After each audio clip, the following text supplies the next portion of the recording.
Hey, what's up? I got some more lore content for you guys. Welcome to my first set review video. This is a format that I've wanted to do for a little while, where I get to condense all of my thoughts about the new cards into one video, along with giving each card a rating from 0 stars to 5 stars. I will be talking about each card briefly while giving my rating, and some cards will have more context than others. This is also before the expansion and technically even before every card has been revealed, because as of recording, I haven't even seen Volibear yet. I'll make sure to add him and other cards in the comment section below after he's shown to us. But yeah, this is just initial impressions and guesswork, as I haven't gotten to play the cards yet, of course. And just to make sure we're all on the same page, the rating guide is on screen for you here. 0 stars equals trash, and for the rest of the star amounts, I decided to go with an anime theme just to make things more fun. We have 1 star being a bad filler episode, 2 stars being the pretty bad onsen episode, 3 stars mid-training arc, 4 stars solid side character, and of course the 5-star main character, being the meta-defining cards. And with that, let's get Detective Tempo on the case and start talking about the revealed cards. And kicking things off with a very strong contender, we have Deluge, 5 mana slow speed spell. For the rest of the game, all of your elemental spells and skills deal 1 extra damage. So now some skills have the elemental tag, which applies some kind of like synergies and stuff like that, being able to manifest elemental skills and Deluge being able to AoE buff them. I did mention that we're starting off with a very strong contender, and that's because I'm giving Deluge a 5-star rating. I do think that this is going to be a meta-defining card, as you can kind of cheat Deluge out. Think of it sort of like Siren Song, how you want to float the first couple turns and then play Deluge and get future value in the next couple turns after, but you can also play attune units like Shell Shocker and things like that to get Deluge out just as efficiently as if you were floating, while also getting the extra bodies. And of course, you have to consider that the more elemental skills we have in the game and the more synergy that's going to come out is only going to make this card more useful. And next we have Wizened Helmsman, 7 mana 5/5, good body. Play, manifest 2 different elemental spells you've played this game. They cost 0 this round. Things like Deluge is an elemental spell. There's a ton of them as well that are coming out. So you're shown 3 of them twice. You get to pick one twice, and they're both discounted to 0. Now that's really strong, of course, depending on which ones you've played. I feel like there's going to be some kind of elemental win con where the spells are just like really broken later on, so being able to manifest and then replay them for 0 is just going to be really good value. I would say Wizened Helmsman is probably a 4 or a 5. I'm leaning that if elemental spells are like a really good engine, I actually feel like Wizened Helmsman is just 5. Definitely a meta-defining card. Next we have Vikrash the Exuberant, 3 mana 2/2, elusive and attune. When I'm summoned, create a Slipstream in the top 6 cards of your deck. Now Slipstream is a 1 mana burst speed spell that lets you draw 2, and they're fleeting for the turn, of course, so yeah, that's a pretty good effect. Because he's elusive, he's also very flexible and can be played with like Samira Fizz, and he can also be played with Burble Fizz strategies or with Nami. So I think this flexibility gives Vikrash definitely a 4-star rating at the very least, could be leaning 5-star as well. We're starting off really strong with this expansion, got a lot of good cards here. Next we have Formless Blade, 1 mana burst speed spell. Deal 2 damage to a unit. It can't drop below 1 health from this damage specifically, but that's okay because we can use Formless Blade to soften things up and then use other pings to execute, you know, like Parley or Make It Rain and stuff like that. Also, it's really good for Brash synergy, allowing you to attack with Brash units, you know, through a bunch of big blockers, because you can use Formless Blade at burst speed and then, you know, lower their HP. That way we can get the damage in. So really nice synergy. It's a 1 mana effect. Another little side note is you can use Formless Blade on like a Misfortune attack call, and that feels really good because then the opponents, you know, can get executed by Misfortune's ping from 3 HP before even doing damage back to Misfortune. So yeah, honestly, this is another 4-star card. Next we have Wildfire, 1 mana slow speed spell. Deal 1 damage to the enemy nexus, increase by 1 for each other wildfire you've played, and create a wildfire in deck. So it's kind of like Go Hard, where you want to cycle this over and over and over. So I definitely anticipate seeing some Noxus plus Shadow Isles Ravenbloom Conservatory, plus also the library from Shadow Walls that lets you replay a spell that you played the previous turn, and just cycle Wildfires and play that route. It's going to be a pretty good control card. I would say that this is pretty solid. I'm going to give it a 4-star rating. I do think that Wildfire is like going to be not as good in Jin Annie, probably mid. I would give it 3 stars if it was a Jin Annie exclusive card, but Wildfire will actually be a pretty decent win con for type bulk strategies, maybe elemental control strategies as well. So yeah, I'm definitely gonna give this a nice solid 4-star rating. Next we have our first champion to talk about, Nilah.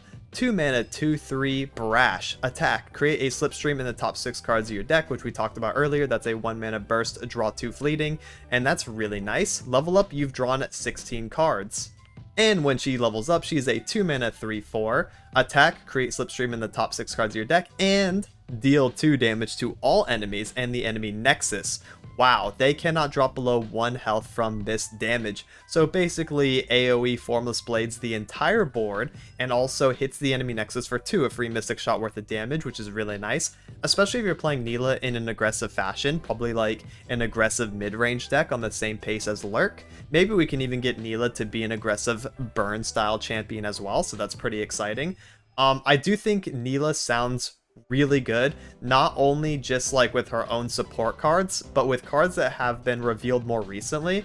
It's safe to say that Nilah is going to be a 4 or a 5 as well. I think she could be pretty meta defining, and if she's strong, she's also going to be very meta warping. So yeah, I'm actually going to give Nilah a 5-star rating. I think this is a pretty safe one. A lot of Nilah decks are going to pop up, and she does seem really strong on paper and also pretty easy to pull off. The fact that she can level in deck and then also come out leveled is really scary. And we've also been shown a Nilah boat, which tutors her and has synergy with her. So yeah, this all contributes to her massive 5-star rating. Moving on, we have Joy Unending, 3 mana burst speed spell. Give allies +1/+0 this round and heal damage allies too. For the cost, I would say it's a little too expensive. Give allies 1 attack, which is actually like an aggressive kind of tone. It kind of reminds me of Reveler's Feast, you know, instead of +2, it's +1, but you also get to heal, so it's a little bit defensive as well. It's kind of confused at what it wants to do. Unless something wants to be aggressive while also healing, I'm not really sure where Joy Unending kind of fits, so I'm willing to give this a 2-star rating. It's pretty bad. I wouldn't even say it's mid. It's just I don't really think it's going to see play unless it can be generated or something. I would not hard run this card in my deck. And now we have Master Lookout, 1 mana 2/1. Once you've drawn 3 cards in a round, this game grant me 1/1 and Brash. So it's a 1 mana 2/1 blocker, which is really good against aggressive strategies. Can also just slam it and be pretty happy about that and use it to attack on turn 1. But it also scales into the mid game. As soon as you draw 3 cards, it's now a 1 mana 3/2, which is very premium for an aggressive unit, and also Brash, so also a keyword. So this card is absolutely belligerent, really strong. I would actually say this is a 4-star, pretty close to 5, depending on how good Nilah Brash aggro decks are going to be. Master Lookout's going to be an auto include, so yeah, somewhere between a 4 and a 5.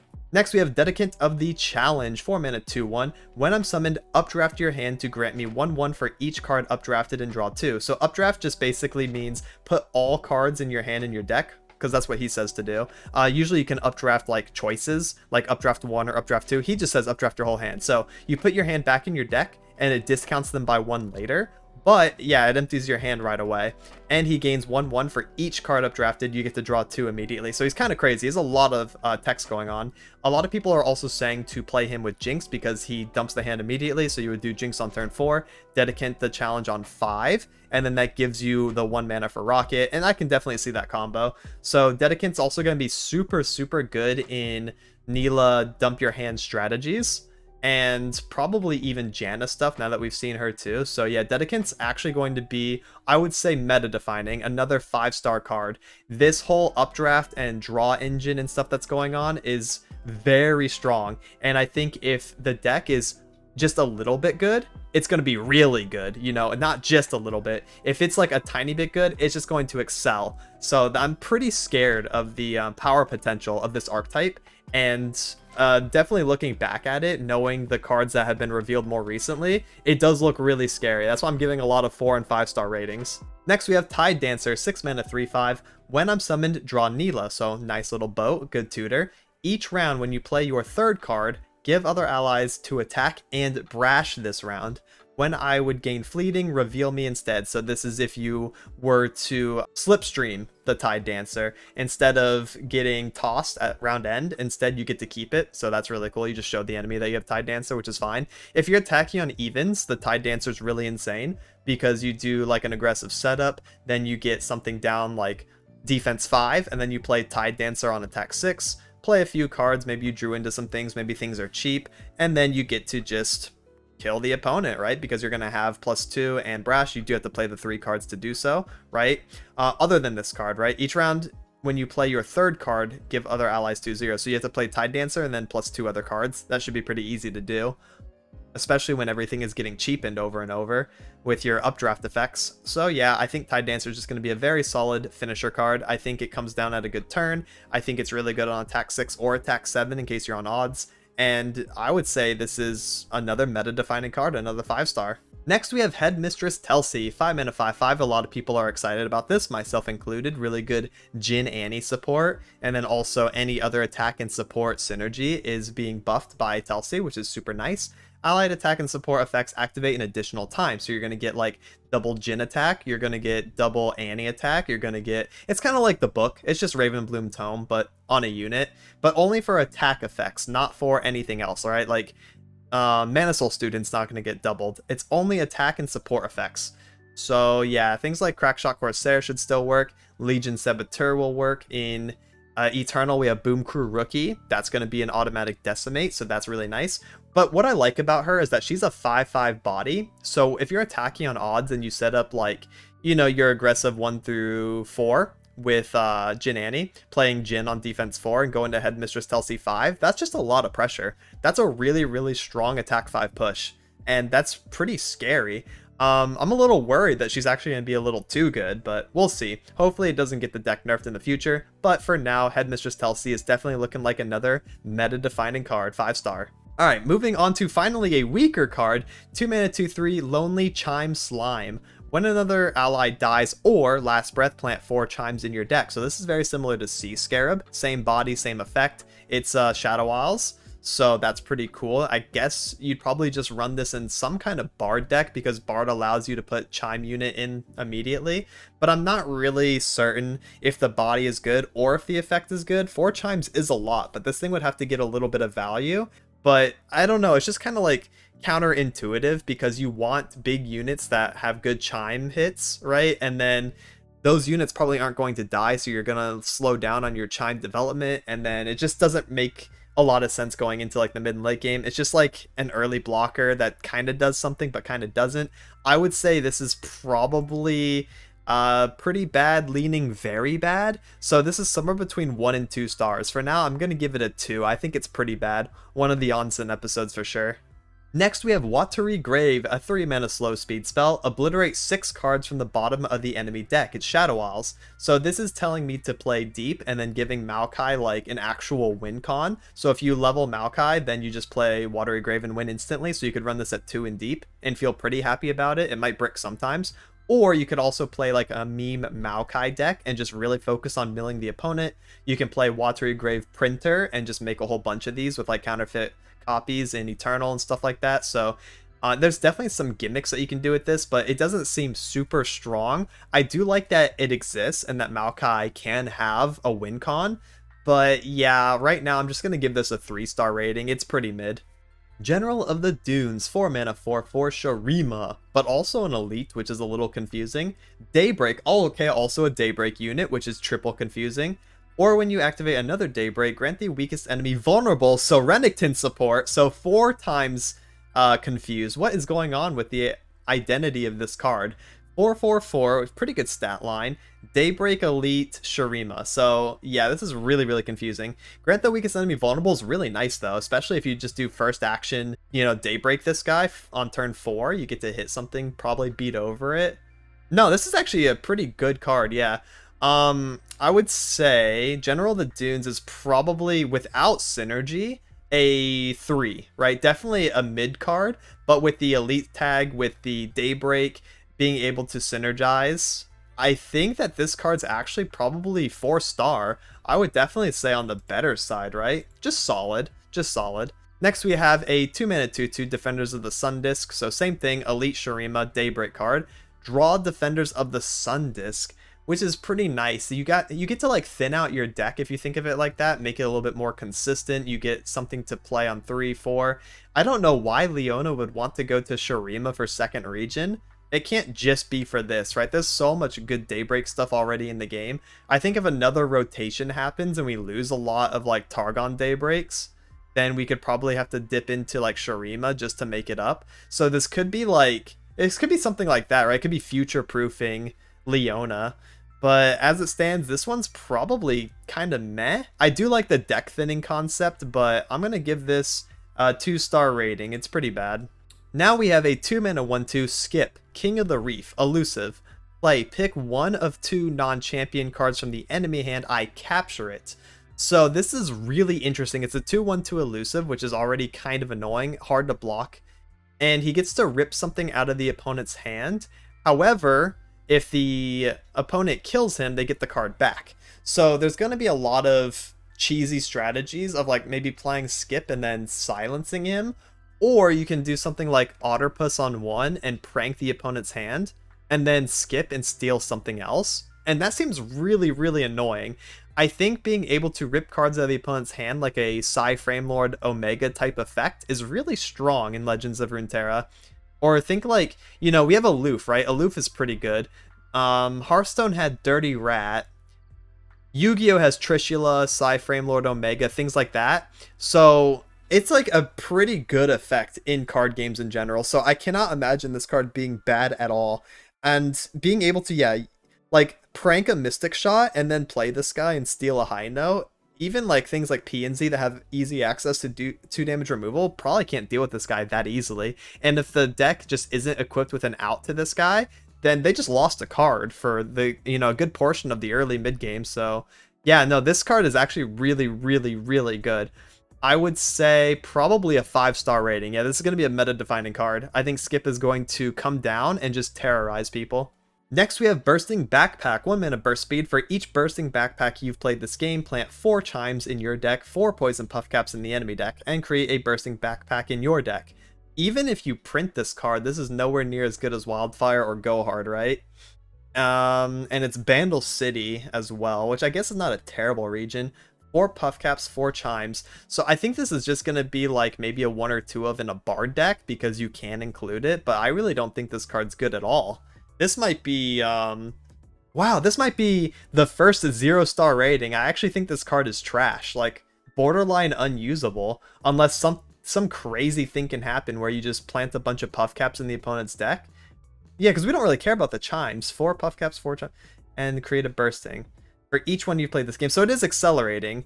You do the first one, that's 4/4, then you do the second one, and then that's 8/8. Do the next one, that's 12/12. It just keeps adding 4 each time. I don't think that's good. No, this is trash. Even if it's accelerating itself, even if you print this card to hell and back, I don't think this is good. Nah, this is 0. This is trash. Next, we have Gentleman's Duel. I don't know why Demacia is getting another strike spell. It's just, you know, the 7th one printed. 3 mana fast speed. Give an ally 2 HP. That ally and an enemy strike each other. So single combat plus 1 mana to give yourself an Elixir of Iron for free. That's pretty good. I would say this is a solid 4-star card. Just another strike spell for Demacia. You know, Fiora loves that. Anything that wants to be targeted loves this, like Pantheon, Faded stuff. Yeah, Gentleman's Duel is just going to be like a good card. Moving on to Capsize, 4 mana slow speed spell from Ionia. Recall an enemy to increase the cost of the next unit your opponent plays this round by 2. So this is a really good first action on a development, and you want to hit something like a 4 or 5 cost with this to make it to where the opponent can't play out the rest of their hand that turn. Because if you hit something like, let's say, Nautilus on 7, they weren't going to play another unit anyway, so you don't get the full value of the effect. Having the, like, cost decrease by 2, or cost increase, I should say, is really, really annoying for the opponent if they're playing like a wide strategy, or they want to play like a 2 cost and then another 2 cost and then like another 2 cost on turn 6. So that's kind of where Capsize is going to come in. It's actually going to be better versus the more low to the ground swarm play style where you can clunk their hand. If you want to just hit like Leviathan with this, I mean, you're just better off playing Will of Ionia or something, right? So it's kind of like okay in that scenario. The fact that it's slow speed makes it a bit weaker than the other recall cards, so I would say this one's probably around mid. I would give it a 3-star rating. Yeah, this one's pretty mid. Definitely a training arc. I think that the other recall cards are just a bit better, and we don't really see those anyways, so I can't imagine Capsize being like infinitely better than those while being an entire speed slower than them. Moving on to our second champion, Janna, 4 mana 2/4 play. Updraft 2 to draw 2 at the next round start. So you go down 2 immediately, which is fine because you're going to make it back. And also the ones that you updraft are going to be discounted later if you do draw back into them. So that's pretty good. Each round, the first 3 times you draw a card, reduce its cost by 1 this round. Yo, Janna and P&Z just like absolutely decreasing every card down to 0. That's crazy, actually. That is a wild effect. Level up, I've seen you play 6 cost reduced cards. Well, that's going to be pretty easy to do, I'd say. The only thing is she can't level up in deck. She has to see you play those reduced cards. But at 4 HP, she's just tanky enough to where she probably will. She probably will see that. And in her leveled up form, she's elusive as a 3/5, round start, draw 1. So you get a free extra draw. Love that. When you draw a card, reduce its cost by 1 this round. Oh my god, that's just a broken passive. Yo, Janna's absolutely insane. One of the strongest champions I've seen, at least on paper. If the rest of her deck functions, and this is kind of the same argument I was making for the Bilgewater stuff, if it's just a little bit good, it's really good. It's like absolutely broken. If Janna is playable, this deck, or whatever she's trying to do, is going to be criminally insane. Very, very overpowered. If I could give Janna 6 stars, I would. But for now, yeah, we're going to have to give her 5, right? She's definitely meta-defining. Closer to a 6-star S-tier rating, just like looking at her on paper. This could change depending on what other cards are run with her, what her win con is going to be, and like the pace of the game. I guess there are some factors, but she looks like a really, really safe deck that's just going to be strong. Her champion spell, Eye of the Storm, 4 mana burst speed, give an ally 2 attack this round and draw 2. Whoa, wait a minute, 2 attack, draw 2, that's very aggressive.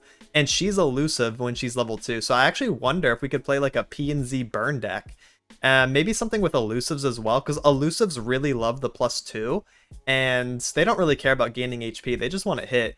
So yeah, there's definitely some good targets for Eye of the Storm, thinking like any aggressive strategy that cares about the burst speed attack, and also drawing 2 is nice because you get to cycle direct damage. P&Z is home to pretty good damage, so you could do like Mystic Shot Face, you could do blowback and play like a discard strategy. So maybe the Janna Jinx is actually kind of real with the Bilgewater second region, and then you play the guy that updrafts your whole hand. Hey, yo, wait a minute. Yo, Eye of the Storm Jinx Janna sounds pretty broken, actually. So yeah, there's going to be a couple different directions to go with her, and I'm pretty excited to try them. Of course, I want to be more aggressive with Janna, but for now, yeah, let's give Eye of the Storm a nice 4-star rating.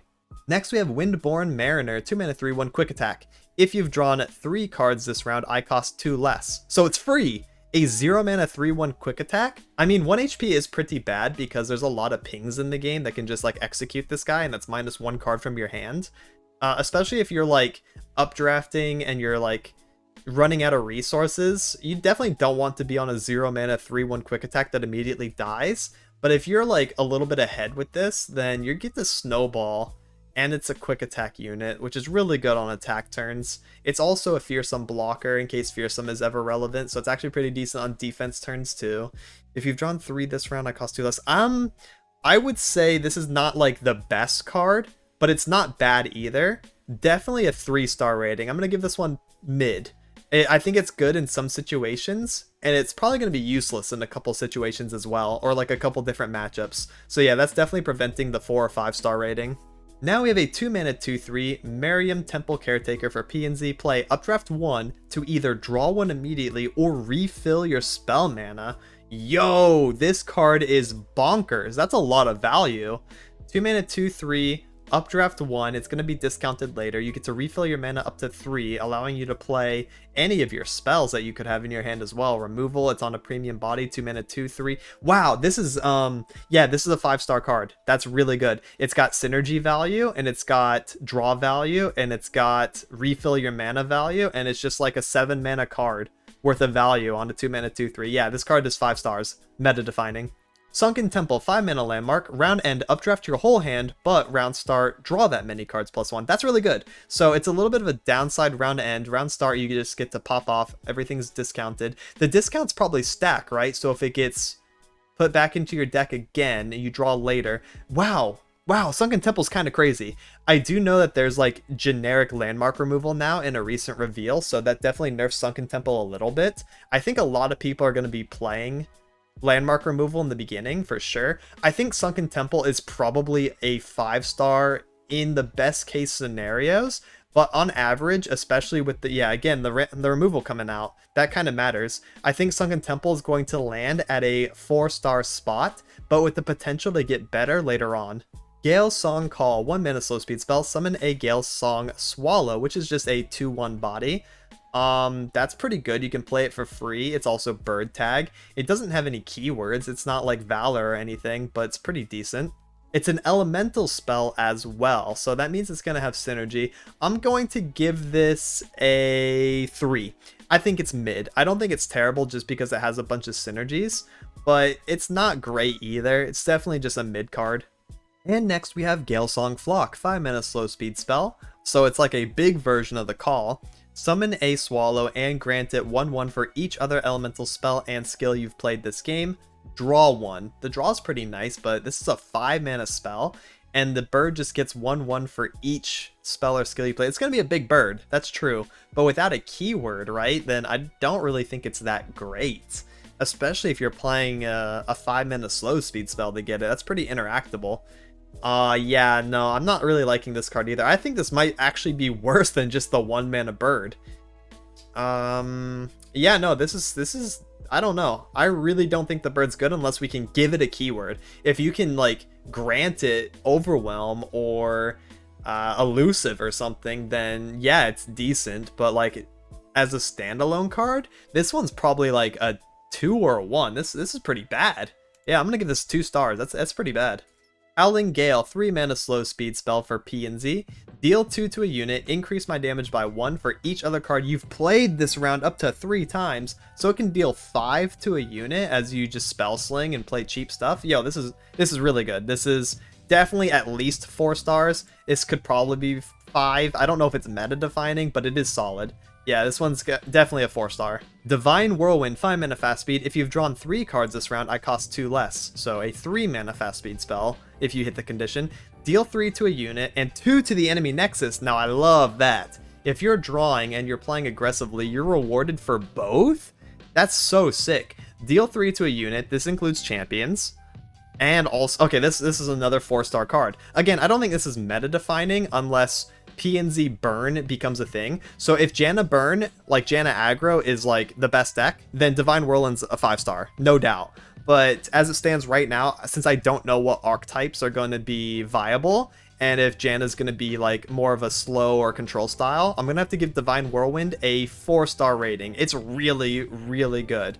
Iascala, Figurehead of the Deep, 6-mana 4/4. When you play an elemental spell or skill, copy it with the same targets. It comes down kind of late though. A 6-mana 4/4, copy with the same targets. Any elemental spell or skill though, that's actually pretty nice, because what if you play like the Manifester on 7 and you get to cast it for free? It's gonna double cast. No, okay, no, this is good. This is really good. I think if the elemental control strategy is a solid playstyle, then this card is automatically a 4-star. Definitely, just like Divine Whirlwind, the potential to go up.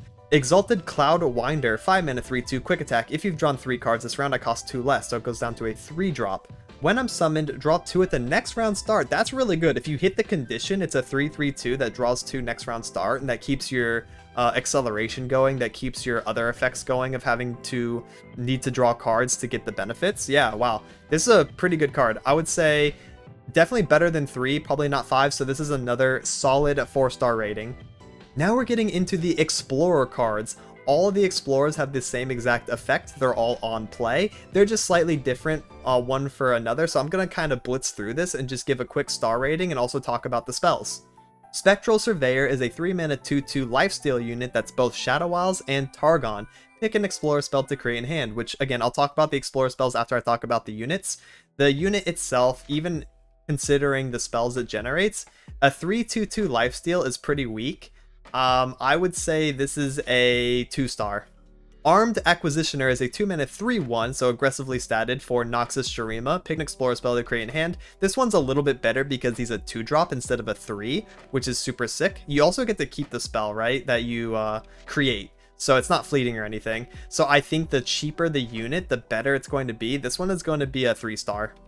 Next we have Portal Pioneer, which is a 2-mana 1/1 attune, so basically 1 mana because you get the 1 spell mana back, for Bandle and Ionia, which actually really cares about that. Pick an Explorer spell to create in hand. Yes, of course. I'm going to be giving this one actually a 2-star rating, even though I just said that the 2-drops are going to be a bit better. I kind of wish this was a 1/2 body instead of a 1/1 body, so yeah, because of that, I'm going to give this a 2-star rating. Scholarly Pioneer, 3-mana 2/3 Challenger. Pick an Explorer spell to create in hand. A 2/3 Challenger for 3 mana? I don't know. Without buffs or anything, this is actually kind of weak. I think this card being in Demacia Freljord helps a lot though, because with Form Up, this card's a lot better. With Strike spells, this card's a lot better. With Frostbiting, this card is a lot better. So I think this one actually gets carried by its regions more than the others. So this one's going to get a 3-star rating. And for the final Explorer, we have Octo Adventurer, 3-mana 1/4 elusive for Piltover and Zon and Bilgewater. Pick an Explorer spell to create in hand. It's got a pretty weak attacking body, but I guess it can be buffed, especially with the +2 Janna card that we just saw. And also, since it's Bilge and P and Z, I mean, like, yo, Nami likes this. Burblefish and Shelly combo likes this. It's okay. Yeah, no, I'm gonna give this one a 3-star rating as well. It's also carried by its regions. Next, let's talk about the Explorer spells themselves, all of which can be picked by all the Explorers we just covered. Here is Blunder, 2-mana focus speed. Disable an enemy's positive keywords this round and again at the next round start. This is probably not going to be picked too often unless you're trying to hit like an Overwhelm unit or a Quick Attack unit. What's nice is that it does work on champions, so you can kind of stop some pressure. I'm going to give it a 2-star rating. I don't think it's great. The next one is Explorer's Malfunction, 2-mana slow speed, destroy a unit's equipment. So it's Quietus plus 1 mana without the flexibility of killing a unit. But I mean, hey, that's still pretty good. Being able to generate weapon removal, especially against a top end weapon or one that's been forged up a few times, is super valuable. So I'd actually give this one a 3-star rating. I think it's a pretty solid weapon removal card. Explorer's Refreshments, 2-mana focus speed, heal an ally or your Nexus 2. It's not burst speed. Oh, that kind of hurts. Yo, this one's not good at all. Just like playing a 2 or 3 mana unit to get another 2 mana card that gives you 2 HP is jumping through hoops to do something like Guiding Touch's effect, but for much worse because Guiding Touch is a draw and it's also burst speed. So yeah, this card is actually just straight up bad. I would say this is 1-star, maybe 0. This is a really bad card. And then we have Explorer's Excavation, 2-mana slow speed spell, destroy a landmark. Oh, this is probably the most flexible, maybe the best one, especially in like a landmark meta. Then people can tech this card in any region they want for the most part, except for like double Runeterran region, I guess. But wow, yeah, no, this is really good. This is probably tied with the weapon removal or is the best one. So I'm going to give this one a 3-star as well. And moving on to the most recent reveals as of recording this video, Sigil of the Storm, 1-mana landmark, Sigils of the Storm stack. Titanic allies cost 1 less. Destroy me when you play a Titanic ally. So Titanic is a new word or new like vocab, I guess, that describes a unit that has either 8 attack, 8 HP, or both. So it's just a really big unit. Anything with an 8 stat point is a Titanic ally. So this is really cool because you can stack Sigils of the Storm and then play like a really big unit for cheap. Think like if you play 3 Sigils, and then you can play Aurelion Soul for 7 mana instead of 10, right? Think of it like that. So that's pretty cool. That's a really nice effect. It makes the top end cards of the game much more usable, and this is actually a flexible playstyle to where you don't have to just get out big champions. You can actually get out big units. Maybe like epics that we haven't seen in years in Legends of Runeterra can now be playable. So I kind of like it. I think it's a pretty neat idea. So I'm going to give the Sigil the Storm concept 5 stars. I think this is a meta-defining card for sure. Next, moving on, we have a 3-mana 2/3 from Freljord called Valhyr's Prophet. When I'm summoned, summon a Sigil. So it's 1 more mana than a standard 2/3 body. Because, yeah, we have to spend 3, but we also get the Sigil. I think that's worth. If we just develop Sigil like 3, 4, 5, then we can start playing big dudes 6, 7, 8. Right, and then as soon as you play one, it destroys the Sigil. So, I mean, you get to curve into the mid game like a bit stronger, a bit nicer. So this is going to be another 4 or 5. Let me give this one a 4-star, just because the body could be a bit better. Berserker Ursine, 6 mana 5/5. When you play a skill, summon a Sigil of the Storm. Yo, that's crazy. Any skill and you just get another Sigil. You can stack those, which also means after you play a Titanic, you can play more skills. Maybe a Titanic has a skill, you get more Sigils, and you can play more big dudes after. So this is just like the other ones. If this archetype is good, this is a meta-defining card. I actually think this is probably the better of the 2 Sigil generators, even though he comes out on 6. I really like it. I think this is really cool. So yeah, I'm going to give this a 5-star rating. Next, we're moving on to Rond, the Magma Serpent. 7 mana 8/6, summon 3 Sigils of the Storm. So you can play Rond on 7, and then that lets you play a 10-drop. Like, let's say Aurelion Soul. I'm just going to keep using that as an example. For 7 mana the next turn on your turn 8, which means you get 1 unit mana left over, which is kind of nice in case you need to float it into spell mana, but honestly pretty good. Being able to curve Rond into just anything else is super sick, especially since this is a Titanic ally itself. So maybe you can play this on like 5 or 6, and then you can play another big dude right after. This is kind of insane. Yo, Rond is good.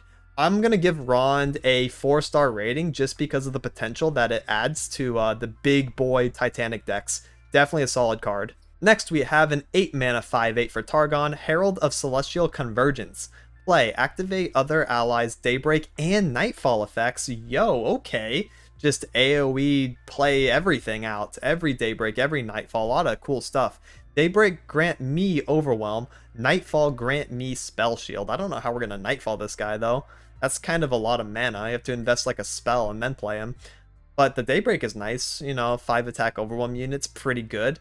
He's definitely more defensively statted, but he's also Titanic, which means we can get him out earlier. I would say this is probably going to lean somewhere between a 3 and 4, just because I don't know how good the Daybreak and Nightfall decks are. I'm going to give this one a 3. I'm gonna give it a mid spot. And rounding us out for the video, we have Seismic Shard, 7 mana slow speed spell if you behold a Titanic unit, so it can be in your hand as well. I cost 3 less. Deal 7 to a unit? What? They just have a 4 mana slow speed deal 7. You just kill like almost anything that you want for 4? That's crazy, actually. You can, wow. Most units are gonna die. Every champion is gonna die in the early mid game. You can just kill like any developed unit as long as they're not on Spell Shield or something, right? That's crazy. That's a good card. I'm gonna give this one a 4. This is a 4-star for sure. This is nice solid card. Again, I'll post Volibears in the comment section once he comes out, along with any other revealed cards. I think the biggest takeaway is that this expansion looks very strong compared to the last one. I would have given Nico, Nidalee, and Poro King all 3 stars, maybe a 4. While these champions and support cards look absolutely insane, but we'll see how things pan out. Maybe I'm on the money, or maybe I'm completely wrong. We'll definitely have to see. Which champion or strategy are you most excited for? Let me know in the comments below if you want to play aggro, updrafting your whole hand, or playing slow and getting out the big Titanic dudes. And that's it for this one. Please like and subscribe if you thought this video was informative or entertaining. It really helps me out. I'll be releasing more deck profiles, guides, gameplay highlights, and meta reports in the near future. Thank you so much for watching and have a good one. Laters!